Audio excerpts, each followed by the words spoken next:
प्रभु यीशु के सामर्थ्य नाम में आप सबको जय मसीह की प्रेज द लॉर्ड। आइए आज के मनन के लिए हम परमेश्वर के वचन को निकालें। मेरे साथ प्रभु के वचन को निकालिएगा।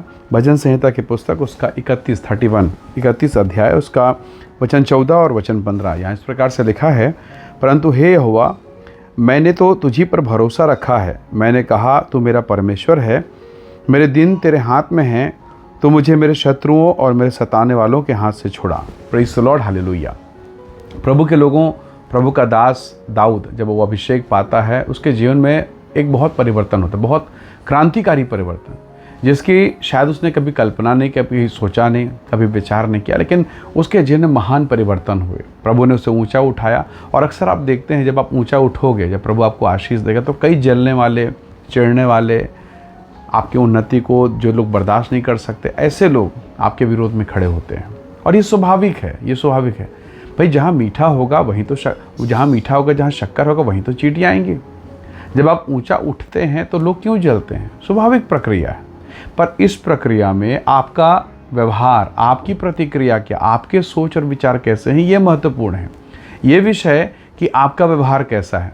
तो दाऊद को बहुत तकलीफ, बहुत पीड़ा हुई। अब दाऊद के जीवन में कई प्रकार की समस्याएं आई, यहाँ तक कि जो इज़राइल का पहला राजा शाऊल है, वो उसका दुश्मन बन गया, विरोधी बन गया। क्यों बना?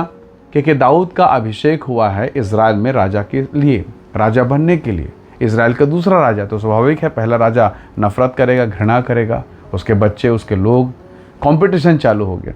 पर दाऊद के जीवन को अगर आप देखें तो उसने परमेश्वर को महत्व दिया। दो बार मुख्य रूप से उसे अवसर मिला ताकि वो शाऊल को घात करे, नाश करे, परंतु उसने नहीं किया। उसने कहा ये परमेश्वर का जन है, ये प्रभु का अभिषिक्त है, प्रभु उसको संभाले। तो धर्मी लोगों में यही एक स्वभाव है कि वो परमेश्वर को जानते हैं। अब जरा सोचिए, एक छोटा बच्चा है, एक छोटा बच्चा किसी बलवान आदमी को अगर मुक्का मारे, किसी औजार से, हथियार से मारे, कितना नुकसान पहुंचाएगा। पर उसके बदले उस छोटे बच्चे का पिताजी अगर आके उसे मारे तो फिर क्या होगा? तो दाऊद ऐसे ही कर रहा। वो कहता कि नहीं प्रभु, मैं नहीं करूँगा, आप कीजिए, आपकी मर्जी, आपकी इच्छा। बहुत बार जब लोग हमसे चिढ़ते हैं, जलते हैं, या लोग जब हमारे विरोध में होते हैं, तो हम जो प्रभु के साथ चलने वाले लोग हैं, कई बार उन्हीं के जैसा व्यवहार करते हैं। इसने मेरे विरोध में कहा, उसने मेरे विरोध में कहा, हम वही व्यवहार करते हैं। जबकि हमें करना ये चाहिए कि उसे परमेश्वर के हाथों में सौंप देना चाहिए। जब आप परमेश्वर के हाथों में सौंपेंगे, प्रभु बेहतर न्याय करेगा, सबसे उत्तम करेगा, और आपको वो आशीष देगा, आपको ऊंचा उठाएगा। हालेलुया। तो प्रभु का दास कहता है, हे यहोवा, मैंने तुझी पर भरोसा रखा, तू मेरा परमेश्वर है। मेरे शत्रु जो रात और दिन मेरे विरोध में, तू मुझे उनके हाथ से बचा ले। प्रभु करता है। पहले यूहन्ना 5:18 में लिखा है कि वो दुष्ट उसे छूने नहीं पाता। तो अगर आप प्रभु के धार्मिकता में, प्रभु आपको बचाएगा, आपको ऊंचा उठाएगा। शत्रु चाहे कुछ भी कर ले। यूसुफ के सगे भाइयों ने गड्ढे में डाला, इस्माइलियों के हाथ से बेचा।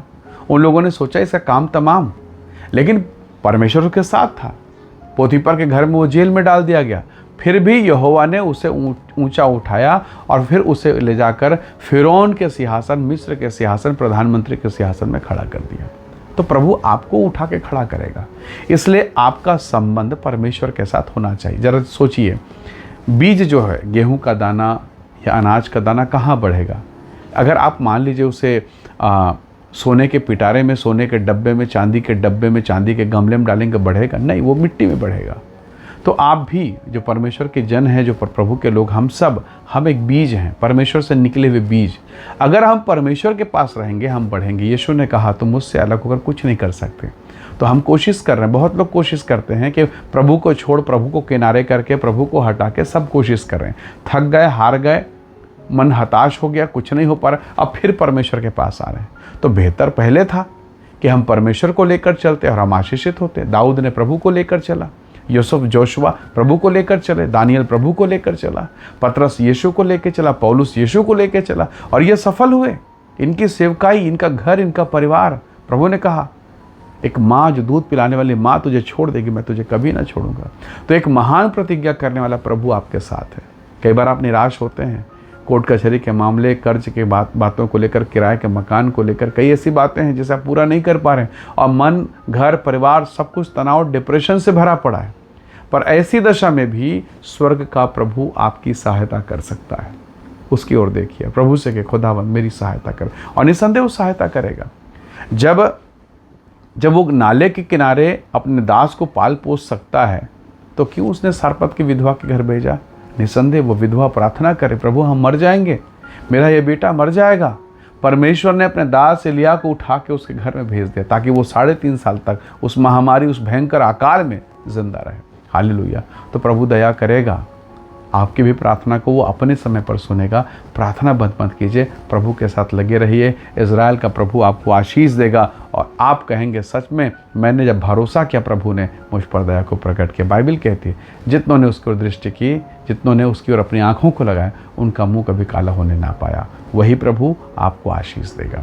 आइए दुआ करें, प्रभु के नाम का धन्यवाद करें। प्रेमी अनुग्रहकारी स्वर्गीय पिता, मेरे प्रिय भाई बहन के जीवन को, जिस वीडियो संदेश को देखते सुनते मैं आपके हाथों में सौंपता हूँ। हर एक निराशाएं, हर एक डर, भय, चिंता, परेशानियाँ, हर एक निंदा करने वाली बातें इनके जीवन से दूर हो, इन्हें ऊंचा उठाएं, इन्हें आशीषित करें और इनके जीवन में प्रभु तेरा नाम महिमा पाए। धन्यवाद पिता, प्रार्थना सुनने के लिए प्रभु यीशु के सामर्थ्य नाम से मांगते हैं, आमीन आमीन। प्रभु आप सबको बहुत ऐसे आशीष दे। Praise the lord. जय मसीह की।